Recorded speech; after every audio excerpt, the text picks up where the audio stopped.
biggest franchises out there next to Disney.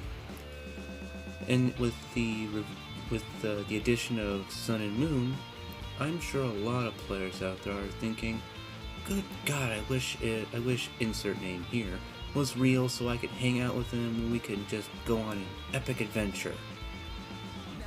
Well, let's be real here. If some Pokemon were in this world, and were actually real, I think it's pretty safe to say the entire world would be fucked 50 ways till Sunday. How so? Well, that's what you're here to find out. Greetings, YouTubers of the world. I am Arcane Fantasy, and today we're going to look at the top 5 Pokemon that I believe would bring about the end of the world. Now, a few ground rules. First off, no Ultra Beasts, because, well, those are pretty obvious Pokemon that would cause the end of the world. And, well, I'm not really sure if even they could be considered Pokemon by even the most loose definition. The other rule is that there are no legendaries allowed, because, let's face it, just one of these guys could destroy all of humanity without really having to think about it. So, with all that said, let's begin. Number 5. Snorlax. Hey, I didn't say all these guys were going to be, evil Pokemon. For the most part, much like Snorlax here, most of the Pokemon on this lineup are not going to necessarily be, evil or malicious. They're just existing can cause irreparable damage to human life, if not all life on the planet. Now, how could Snorlax do that? Well, let's put it this way. You like eating, right? You like food. It keeps you full. It keeps you alive, right? Keeps the ecosystem going. Snorlax can devour 1,000 pounds of food a day. Yes, this thing devours half a ton of food a day and then sleeps, wakes up the next day, and does the same thing. That essentially means that in 1 week, this thing devours 7,000 pounds of food a week. That's 2.5 tons, and that's just one Snorlax. Imagine if even 10 of these things were around. That's 70,000 pounds of food a day, or a week.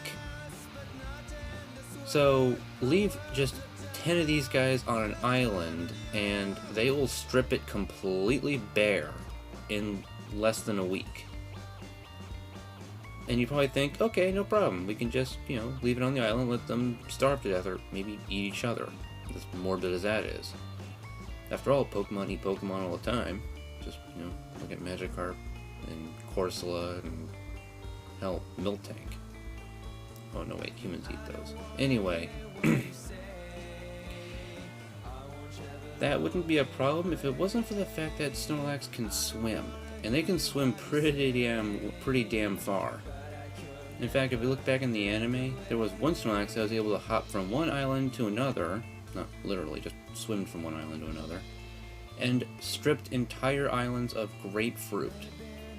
First off, not a big fan of grapefruit, but all the same, that's pretty damn terrifying. That this thing could actually strip entire islands of food pretty much in 1 day. So if these guys came into this world, just feeding the damn thing could pretty much eliminate all of humanity, let alone all animals. And, that's the worst part is that this is something that would be completely unavoidable. Snorlax has to eat. It's a living creature. I mean, what's it gonna do? Starve? And, well, that's kind of sad for him if you think about it. Now, right, now I'm starting to get sad. This isn't even a list of most depressing Pokemon. Let's move on to number 4 and just, I don't know, look at something that's probably actively trying to destroy the world. Number 4. Muck. Now, this could be given to either the Alolan version or the original. It really doesn't matter. both are walking, talking biohazards. Just existing, these things can destroy entire ecosystems. It's got such powerful poison in its body that it'll cause plants to die just by stepping on them, and that soil becomes permanently neutered. Hell with Snorlax eating everything, this will straight up kill everything.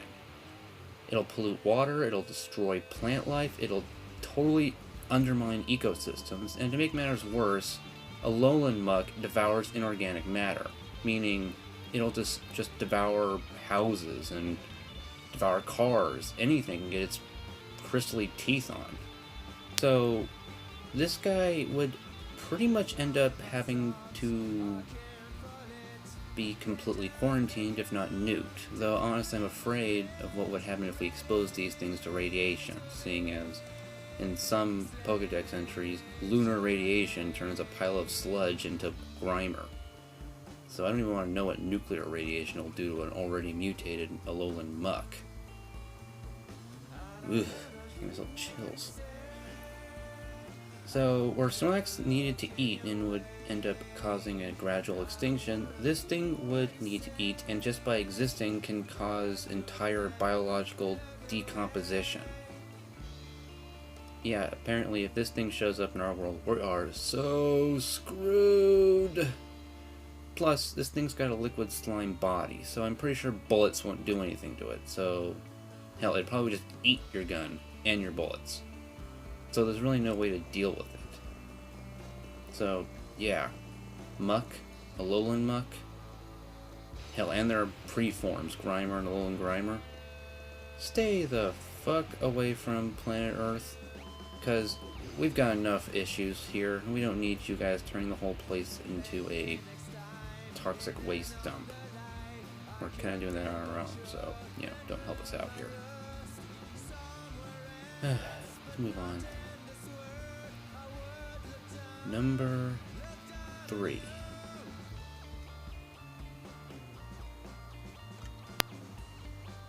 Electrode.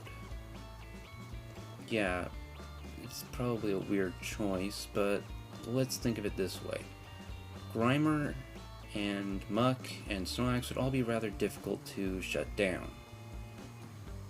But there would be a way to at least contain them, if not eliminate them. This thing would be dangerous to contain and dangerous to eliminate. Because this thing, first off, devours electricity like Snorlax eats grapefruit.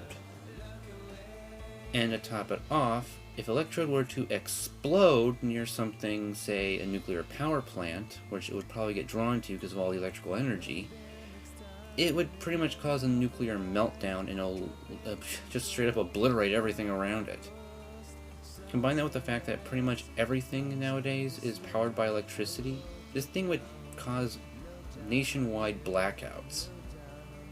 And then when it couldn't get its food, it would just explode, killing countless people and other living creatures around it, eventually leaving the Earth covered with more craters than the Moon.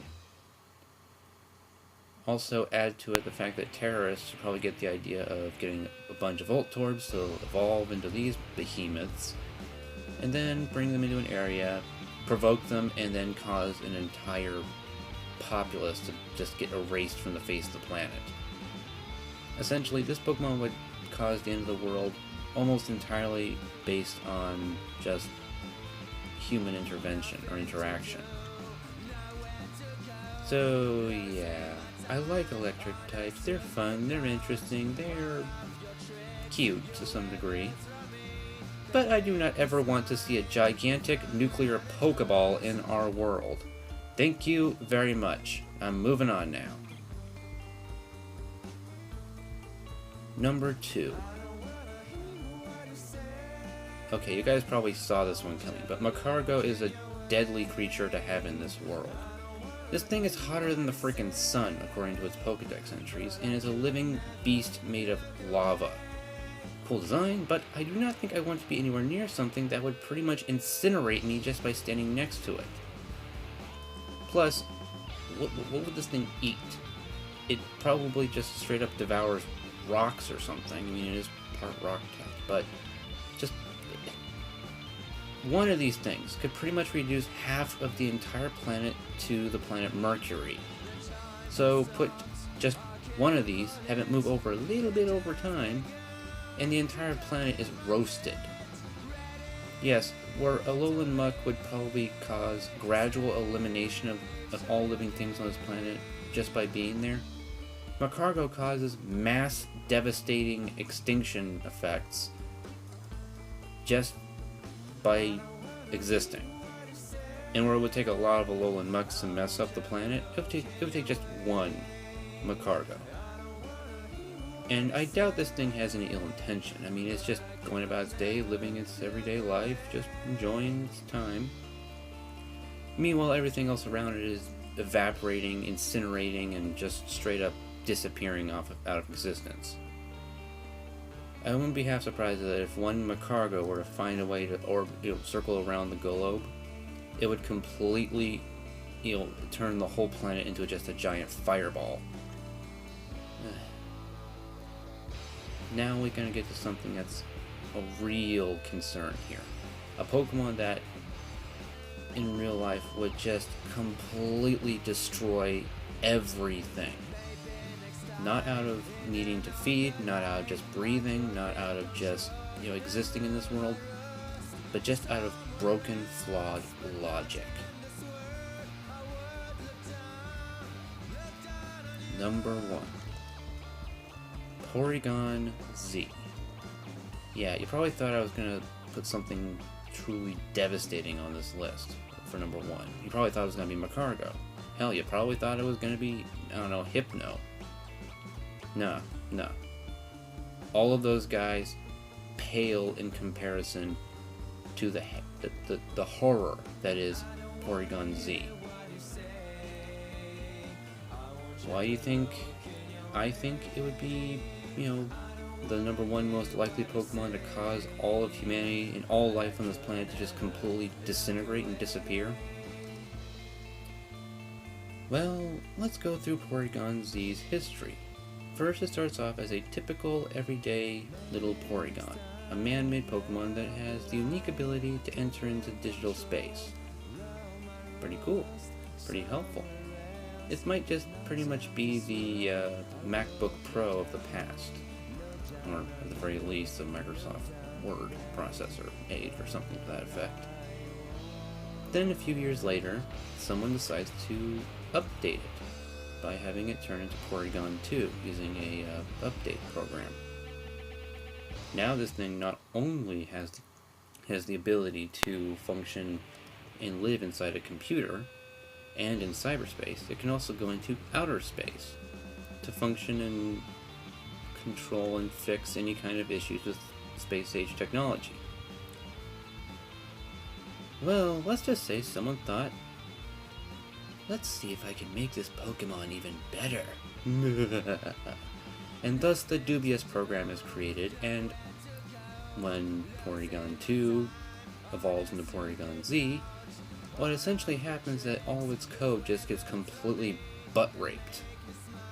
It just completely breaks.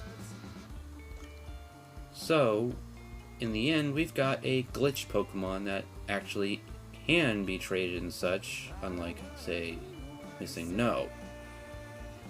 Now, this is a Pokemon that can travel into computers, through the internet, and in outer space. And it is digitally damaged by some sort of unknown program. The destructive applications this guy has is mind-boggling. I mean, anyone seen the movie I, Robot? Or, Tron? This thing is essentially Vicky, or Q. A damaged AI with obviously a very glitched out concept of right and wrong. And then let's say it runs into something that says, I don't know how humanity is ruining the planet or something and all that stuff. And it thinks, I will protect the planet by killing all the humans. Won't my master be pleased? And then he just goes to a nuclear bomb silo's launch programs, launches all of the nukes, and, well, all life is fucked.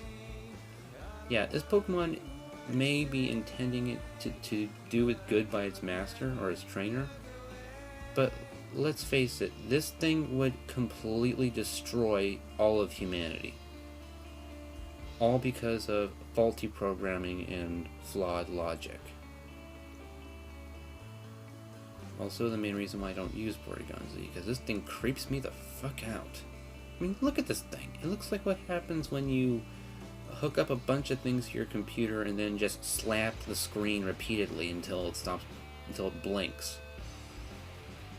Yeah, this thing is just it's a demonic blue screen. There's really no other way to put it. And well, there you have it. These are the 5 Pokemon that I honestly believe, if they were real, would bring about the end of days. So, if you like what you saw here, like, comment, subscribe, and if you're feeling particularly generous, stop on my Patreon account and leave a small donation. After all, every little bit helps. Also, if you're here because of my fanfiction reviews, well, if you go to my Patreon account and become a patron, I will put your name into a monthly raffle, and any fanfic of your choice, should you win the raffle, will be put up for review. Also, don't be afraid to stop by my fanfiction account to look at some of my own written work. You know, provide critiques or favorite, or just maybe, or if you just want to say hi. I'm always looking forward to ways to improve myself as a writer, just as much as I want to help others improve their own writing skills. So, with all that, have a good time, and sleep well, my friends.